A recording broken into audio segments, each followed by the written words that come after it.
موحدین کو ان کی توحید نفع دے گی۔ بالکل وہی بات مل موجبات نہیں کہ دو موجب واجب کرنے والی چیزیں کیا ہیں۔ توحید پہ مرنے والا جنتی ہے، چاہے باقی اعمال میں کمی کوتاہی ہو، ان کی سزا مل سکتی مگر وہ عارضی ہوگی، بالآخر جنت کا داخلہ نصیب ہو کر رہے گا۔ اور جو بندہ شرک پر مرا، چاہے اس کے دائرہ کار میں ساری نیکیاں ہوں، مگر وہ شرک تمام نیکیوں کی بربادی کا باعث ہو۔ وَلَقَدْ أُوحِيَ إِلَيْكَ وَإِلَى الَّذِينَ مِن قَبْلِكَ لَئِنْ أَشْرَكْتَ لَيَحْبَطَنَّ عَمَلُكَ۔ انبیاء سے اللہ کہہ آپ نے بھی شرک کر لیا تو آپ کے سارے اعمال باطل ہو جائیں۔ مَن يَكْفُرْ بِالْإِيمَانِ فَقَدْ حَبِطَ عَمَلُهُ۔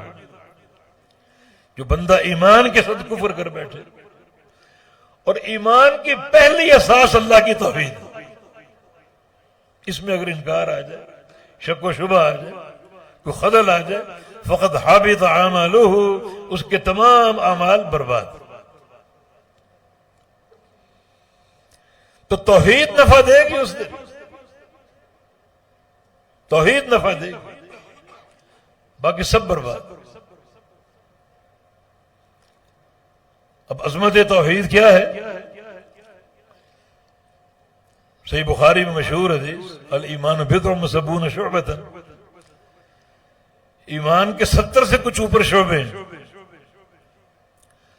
اعلیٰ قول لا الہ الا اللہ، شہادت لا الہ الا اللہ، سب سے اعلیٰ شعبہ لا الہ الا اللہ، اس کی گواہی، خالی پڑھنا نہیں، گواہی۔ گواہی 3 چیزوں کے ساتھ معتبر ہے، زبان کا اقرار ہو، اور وہ اقرار دل میں تصدیق کی صورت میں ہو، اور پھر سارے اعضاء جو ہیں اس کے مطابق عمل بھی کرے۔ یکسانیت زبان کے اقرار میں، دل کی تصدیق میں، اور اعضاء کے عمل میں، تینوں چیزیں برابر، تب شہادت پوری ہوگی۔ یہ سب سے اعلیٰ شعبہ ہے۔ اور ادنا شعبہ کیا ہے؟ اماطۃ الاذی عن الطریق، راستے سے کسی موذی شے کو ہٹا دینا۔ آپ چلے جا رہے ہیں، آپ کو کانٹا نظر آ گیا، کوئی پتھر نظر آ گیا، کسی بھائی کو ٹھوکر لگ سکتی ہے، آپ نے چلتے چلتے پاؤں مارا اور اس کو راستے سے دور کر دیا، وقت صرف نہیں کیا، 1 سیکنڈ کا کام ہے، نہ کوئی مال خرچ کیا، نہ کوئی پسینہ بہایا، نہ کوئی وقت دیا، چلتے چلتے کوئی آپ کے سفر میں خلل نہیں آیا، جو قدم آپ نے بڑھایا آگے بڑھنے کے لیے، اسی قدم سے ٹھوکر مار کے پتھر کو دور کر دیا۔ صحیح مسلم کی حدیث ہے، ایک شخص کو میں نے جنت میں یتقلب فی الجنہ، جنت میں لوٹ پوٹ ہو رہے، چھلانگے مار رہے، جنت میں داخل کیسے ہوا؟ بے اذن نحاہ عن الطریق، اس نے راستے سے ایک موذی شے کو ہٹایا تھا، اللہ تعالی نے اس کی اس کوشش کی قدر کی اور محض اس عمل پر اس کو جنت کا داخلہ عطا فرما دیا۔ یہ ادنا شعب الایمان، ادنا شعبہ ایمان کا سب سے نچلا اور سب سے کم تر شعبہ، کہ راستے سے گندگی ہٹا دینا، کوئی موذی شے ہٹا دینا، ایک لمحے کا عمل ہے، 1 سیکنڈ کا عمل ہے، اور اللہ نے اس کی قدر کی اور اس کو جنت کا داخلہ عطا فرما دیا۔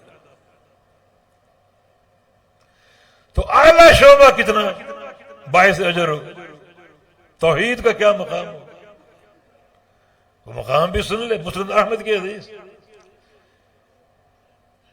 نبی علیہ السلام نے 2 خبریں دی ہیں، موسیٰ علیہ السلام کے بارے میں اور نوح علیہ السلام کے بارے میں،